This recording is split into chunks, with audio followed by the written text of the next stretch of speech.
अस्सलाम वालेकुम everyone, hope you all are doing well. So we are back with our CSS Pak affairs series. हम CSS Pakistan affairs का syllabus cover कर रहे हैं और अब तक हम देख चुके हैं कि कैसे पूरा क्या पॉलिटिकल सिनेरियो था सब कॉन्टिनेंट का। हमने government of India act 1935 discuss किया, फिर हमने देखा कि कैसे उसके बेस पे इलेक्शंस हुए 1937 में, जनरल इलेक्शंस हुए पहली दफ़ा सब कॉन्टिनेंट में। और उसके बाद क्या हुआ कि कांग्रेस मिनिस्ट्रीज बनी जो कि 1937 से 1939 तक रही।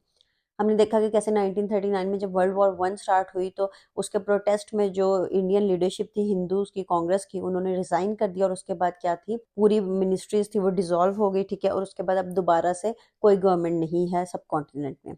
उसके बाद जो 1939 22 दिसंबर 1939 को डे ऑफ डिलीवरेंस मनाया गया, जब कांग्रेस मिनिस्ट्रीज ने, हमने देखा कि उनका जो रूल था वो बहुत ब्रूटल था, नेशनलिज्म बहुत ज्यादा था, ठीक है। उसमें माइनॉरिटीज के कोई राइट्स नहीं थे, माइनॉरिटीज को सब्जुगेट करने की कोशिश थी। इसके बाद हमने देखा कि इसमें हिंदू उर्दू कंट्रोवर्सी रही थी। इसमें हमने देखा कि कैसे सिर्फ हिंदू रिचुअल्स को प्रमोट करने की कोशिश की गई। तो इसके बाद जो नेक्स्ट अब पॉइंट था 1939 22 दिसंबर के बाद आप देखें कि मार्च 1940 में लाहौर रेजोल्यूशन पास हुई, जिसे बाद में पाकिस्तान रेजोल्यूशन के नाम से जाना गया। तो बेसिकली लाहौर रेजोल्यूशन एक बहुत ही इंपॉर्टेंट, एक पाइवटल इवेंट है हिस्ट्री में, साउथ एशिया की हिस्ट्री में, ठीक है।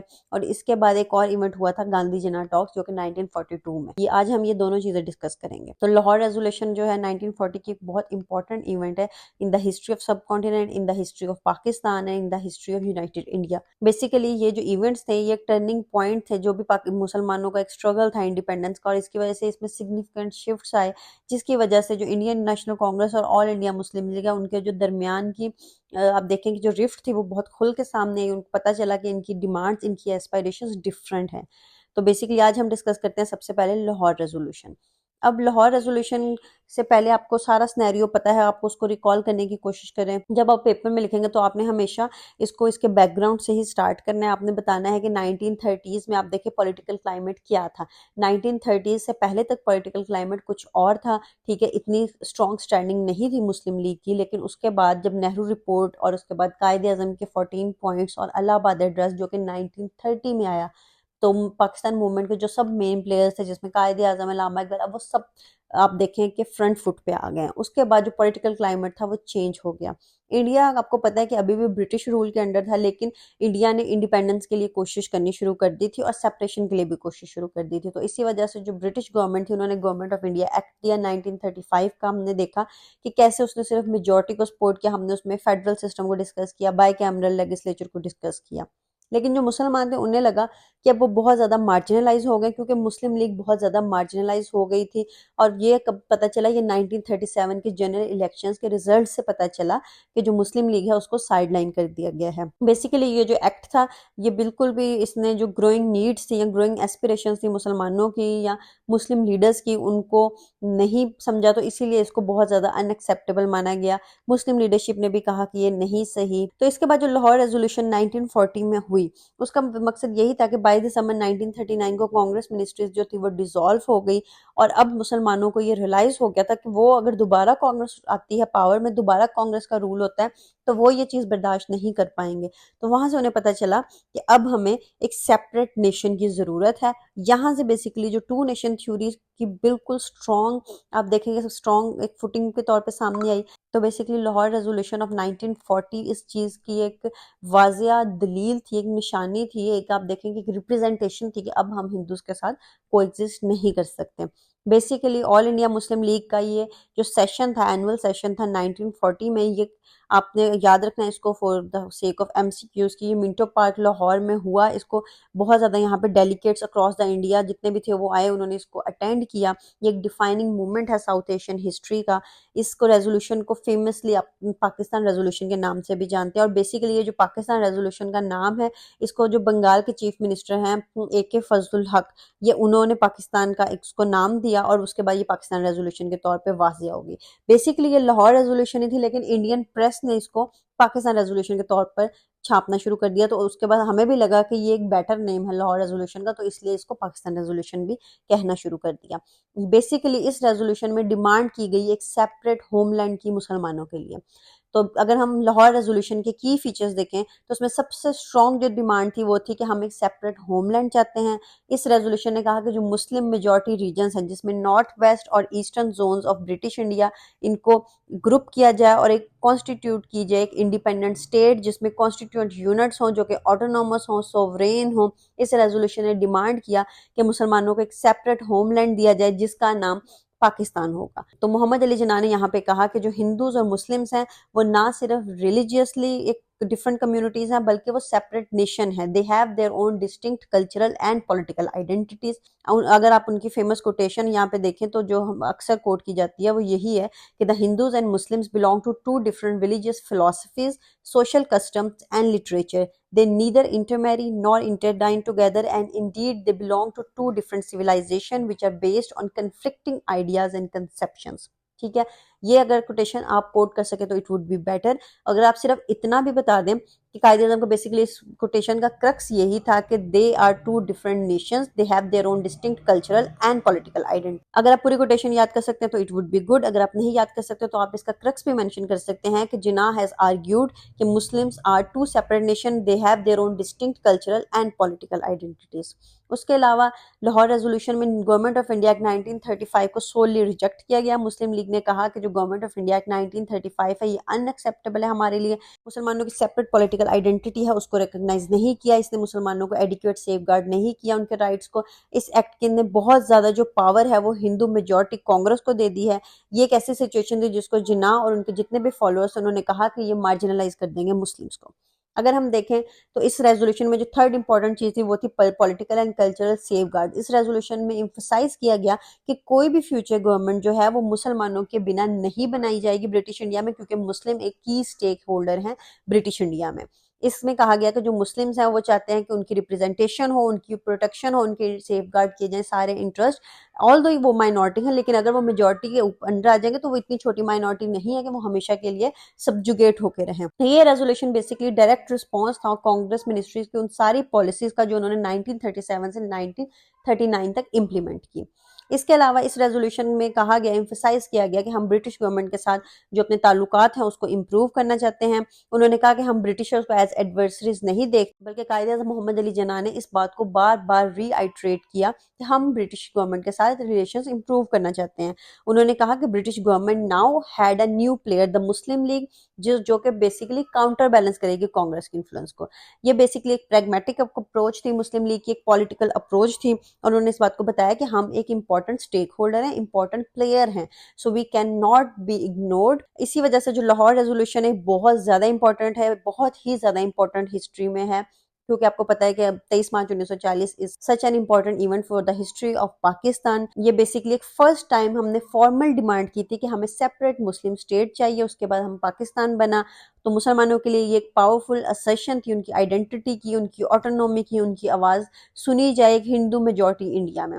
इस आइडिया को बाद में इवॉल्व किया गया into a two nation theory, जिसने असर्ट किया कि Muslims and Hindus were distinct nations with different values, lifestyles and goals, जो कि हम 706 की हिस्ट्री से पढ़ते आ रहे हैं। इसी चीज को बार बार बता रहे हैं कि कैसे हमें पता चला।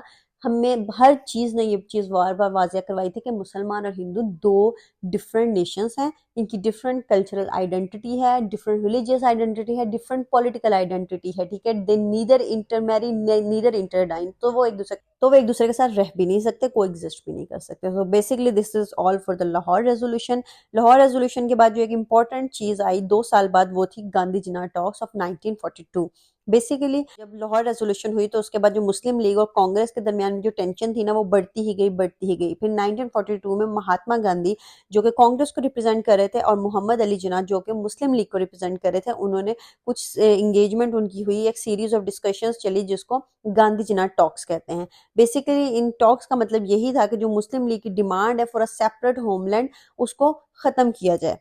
तो बेसिकली जो गांधी जिन्ना टॉक्स है, उन्होंने कहा, उन्हें जब कुछ अरसे में ही ये रियलाइज हो गया कि जो मुसलमान है, जो कायदे आजम है, वो इस चीज से अब स्टेप बैक नहीं करेंगे, अब एक सेपरेट होमलैंड मुसलमानों को चाहिए ही। तो फिर गांधी जना टॉक्स में गांधी ने मोहम्मद अली जना से कहा कि हम पहले इंडिपेंडेंस ले लेते हैं, उसके बाद separation, first independence then separation. First independence का मतलब ये कि पहले हम ब्रिटिशर्स से आजाद हो जाते हैं एज यूनाइटेड इंडिया, उसके बाद हम आपस में क्या कर लेंगे, सेपरेशन कर लेंगे। गांधी ने ये आइडिया प्रपोज किया कि इंडिया को पहले इंडिपेंडेंस हासिल करनी चाहिए, उसको एक सिंगल एंटिटी बन के मुस्लिम लीग और कांग्रेस को काम करना चाहिए। जब वो इंडिपेंडेंट हो जाए तो जो मुस्लिम मेजॉरिटी प्रोविंसेस हैं वहां पे हम एक प्लेबिसाइड करेंगे, एक वोट डिसाइड करेगा कि क्या वो जो सारे मुस्लिम मेजॉरिटी रीजन्स हैं वो चाहते हैं कि एक अलग सेपरेट नेशन बनाए या वो इंडिया का पार्ट रहना चाहते हैं।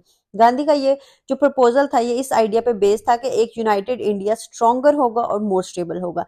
लेकिन जिन्ना को उनकी ये वाली जो अप्रोच थी वो ऐसा जितनी पसंद नहीं आई, बल्कि उन्होंने कहा कि क्योंकि उन्हें इस बात का डर था कि मुसलमान जो होंगे वो सेफ या फेयरली रिप्रेजेंट नहीं होंगे एक हिंदू मेजॉरिटी इंडिया में। तो बेसिकली उसके बाद जो गांधी जी टॉक्स में जो दूसरी अहम बात हुई वो थी प्लेबिसाइड इन अ मुस्लिम मेजॉरिटी एरिया। गांधी जो थे वो इस बात पे विलिंग थे कि एक प्लेबिसाइड हो मुस्लिम मेजॉरिटी एरिया में, जो उन एरिया को चॉइस दे कि वो इंडिपेंडेंट रहना चाहते हैं इंडिया के लिबरेशन के बाद, या फिर वो सेपरेट एक नेशन में रहना चाहते हैं या इंडिया के साथ ही रहना चाहते हैं।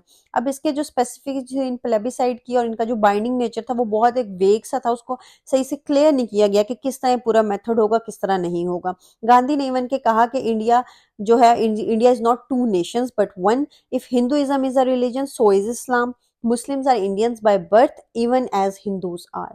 तो बेसिकली ये जो गांधी का एक स्टेटमेंट थी वो रिफ्लेक्ट करती थी कि गांधी यूनाइटेड इंडिया ही चाहते हैं और वो कहते हैं कि डिफरेंट रीजन यहाँ पे कोएग्जिस्ट कर सकते हैं। लेकिन मोहम्मद अली जिन्ना ने आर्ग्यू किया कि जो मुस्लिम की रिलीजन और नेशनैलिटी है ये इनसेपरेबल है, ठीक है।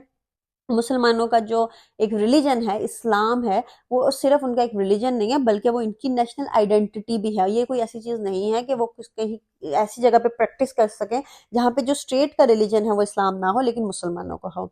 उसके अलावा फिर बात की गई उनकी बातों में कि हम ना सेपरेट हो जाते हैं लेकिन कुछ सब्जेक्ट्स जो होते हैं वो ज्वाइंट रखेंगे, जिनमें डिफेंस और कम्युनिकेशन की बात की गई और कहा गया कि जैसे डिफेंस और कम्युनिकेशन है ये दोनों इंडिया और जो भी अगर कोई सेपरेट नेशन बनता है तो उसके इकट्ठे होंगे। गांधी ने ये चीज सब्जेक्ट की, उन्होंने कहा कि इससे जो इंडिया होगा वो ज्यादा स्टेबल होगा। लेकिन कायदे मोहम्मद अली जिन्ना को ये बात भी नहीं पसंद आई। उन्होंने आर्ग्यू किया कि ये एसेंशियल सब्जेक्ट्स हैं और ये हर जो स्टेट होगी वो इंडिपेंडेंटली मेंशन करेगी हर न्यू एंटिटी, इसमें ये नहीं है कि हम ज्वाइंट कंट्रोल दे दें आपको। उसके अलावा फिर एंड पे नेहरू ने इसको रिजेक्ट किया। जो गांधी जिन्ना टॉक थी वो अल्टीमेटली फेल हो गई, not only because of the disagreement between Gandhi and Jinnah but also because Jawaharlal Nehru. अब जवाहरलाल नेहरू यहाँ पे एक बहुत की लीडर है, आपको पता है कांग्रेस के। उन्होंने जितने भी गांधी के प्रपोजल है उसको उन्होंने बैक ट्रैक किया, उन्होंने कहा कि ये बिल्कुल एक सही आइडिया नहीं है, बल्कि नेहरू ने तो इसको होलली रिजेक्ट ही कर दिया idea of separate Muslim state. और इवन कि जो प्लेबिसाइड का कंसेप्ट था उसको भी कहा कि हम नहीं मानेंगे। उसके बाद आपको पता चलेगा कि जब इतना रिजिड एक स्टांस दिया नेहरू ने तो उसके बाद ये इम्पॉसिबल हो गया for the two leaders to reach a compromise और फिर गांधी जिन्ना टॉक्स जो थी वो फेल हो गई। और गांधी जिन्ना टॉक्स की अगर आप लेगेसी देखें, उसके इम्पैक्ट देखें, तो बेसिकली गांधी जिन्ना टॉक्स ने हाईलाइट किया एक डीप आइडियोलॉजिकल डिवाइड जो कांग्रेस और मुस्लिम लीग के दरमियान एग्जिस्ट करता था। मोहम्मद अली जिन्ना ने इंसिस्ट किया सेपरेट मुस्लिम होमलैंड पे और उन्होंने इस बात को एक जो भी उनका ये जो डिमांड थी ये स्टेम हुई थी कि जो बिलीफ उनका था कि मुसलमान कभी भी इक्वल ट्रीटमेंट नहीं हासिल कर सकेंगे हिंदू मेजॉरिटी इंडिया में। लेकिन गांधी जो थे वो इस बात को बिलीव करते थे कि यूनाइटेड इंडिया में रिलीजियस हार्मोनी के साथ रहा जा सकता है। लेकिन नेहरू को आपको फिर इसमें पता चल गया कि उन्होंने इस चीज को नहीं माना। बेसिकली ये जो क्लैश ऑफ विजन था ये बहुत इंपॉर्टेंट था, इसने हिंदूज और मुस्लिम्स की जो दरमियान की रिफ्ट थी उसको शो किया और जो जिन्ना की डिमांड थी फॉर अ सेपरेट होमलैंड उसको मजीद बढ़ाया। तो बेसिकली आज हमने डिस्कस किया Lahore resolution and Gandhi Jinnah talks और हमने देखा कि कैसे ये दोनों चीजें कितनी इंस्ट्रूमेंटल थी पूरे सब कॉन्टिनेंट के पॉलिटिकल लैंडस्केप के लिए। लाहौर रेजोल्यूशन ने फॉर्मली डिमांड की एक सेपरेट होमलैंड की, जिसकी वजह से बहुत मेजर शिफ्ट रहा इंडिपेंडेंस मूवमेंट में। गांधी जिन्ना टॉक ने फर्दर रिवील किया कि कितने रिकनसाइलेबल जो डिफरेंसेस हैं एग्जिस्ट करते हैं between the Congress and the Muslim league और बेसिकली इवेंचुअली इससे क्या हुआ, पार्टीशन ऑफ इंडिया हुई। सो बेसिकली ये जो दो इवेंट्स हैं इन्होंने सीमेंट किया द टू नेशन थ्योरी को और इसके बाद जिन्ना जो थे वो इमर्ज हुए बहुत एक स्ट्रॉन्ग लीडर के तौर पर जिन्होंने इस जो अपना एक डिमांड थी इसको बार बार रिट्राइट। So basically this is all for today. In the next video we will discuss the general elections of 1945। उसके बाद आपको पता है cabinet mission, sir creek mission और फिर बाउंड्री कमीशन आएगा और उसके बाद 1947 में पाकिस्तान आजाद हो गया। So basically this is all for today. See you soon in the next video. Till then stay tuned. Allah Hafiz.